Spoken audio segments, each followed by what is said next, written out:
Olá, Shalom! Para compreender a Bíblia através de uma perspectiva de raízes judaicas, é preciso realizar uma viagem no tempo. É um exercício de mudança de perspectiva. Deixar de lado a visão ocidental, muitas vezes influenciada pela filosofia grega, e mergulhar na cosmovisão hebraica, o verdadeiro berço de todas as escrituras. O que significa raízes judaicas? Quando falamos em raízes judaicas, não estamos falando apenas de seguir costumes externos, mas de entender que o cristianismo não nasceu em um vácuo cultural. Jesus, Yeshua, seus discípulos e todos os autores bíblicos eram judeus. Eles oravam, pensavam, falavam e interpretavam o mundo sobre a lente da Torá, da história de Israel e de suas tradições do Segundo Templo. Ler a Bíblia sem esse contexto é como tentar entender um jogo de xadrez conhecendo apenas o movimento das peças, mas ignorando as regras, a estratégia e o objetivo do tabuleiro.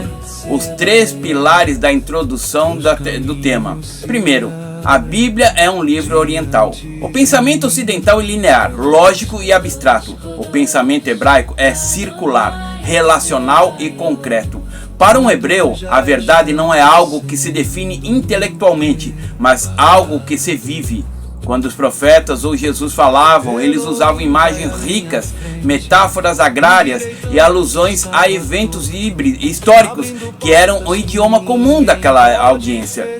Entender isso evita interpretações distorcidas de parábolas e profecias. 2. O Novo Testamento como continuação, não substituição. A ideia de que o Novo Testamento veio para substituir o Antigo é um conceito tardio. Historicamente, os escritos do Novo Testamento são uma exegese, explicação do Antigo.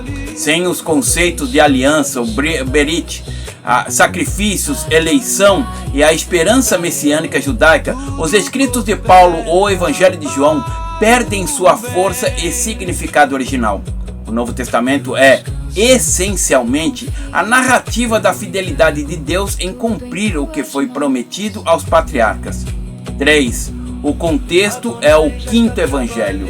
Muitas vezes lemos textos bíblicos e nos perguntamos por que ele disse isso? Ou por que isso aconteceu durante aquela festa? O contexto histórico, geográfico e cultural responde a essas perguntas.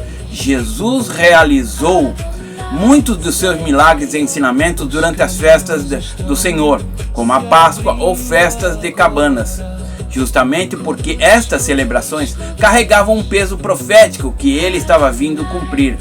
Conhecer o ambiente cultural da Judéia do primeiro século é essencial para entender a autoridade e a missão de Jesus. Por que explorar esse tema? Explorar as raízes judaicas não se trata de se tornar um judeu praticante ou de abandonar a fé cristã, mas de ganhar profundidade. É encontrar o saber original do texto, ver as conexões que atravessavam milênios e entender a Bíblia como uma unidade narrativa coerente, desde o Gênesis até o Apocalipse. Nota importante: o estudo das raízes judaicas é um convite para olhar para a Bíblia com os olhos de quem vivia na terra de Israel. É sobre conhecer que a nossa fé tem raízes profundas em uma oliveira nativa. E entender essa árvore é a chave para compreender a nossa própria identidade espiritual. Inscreva-se já e nos vemos na aula. Pela mão do Altíssimo.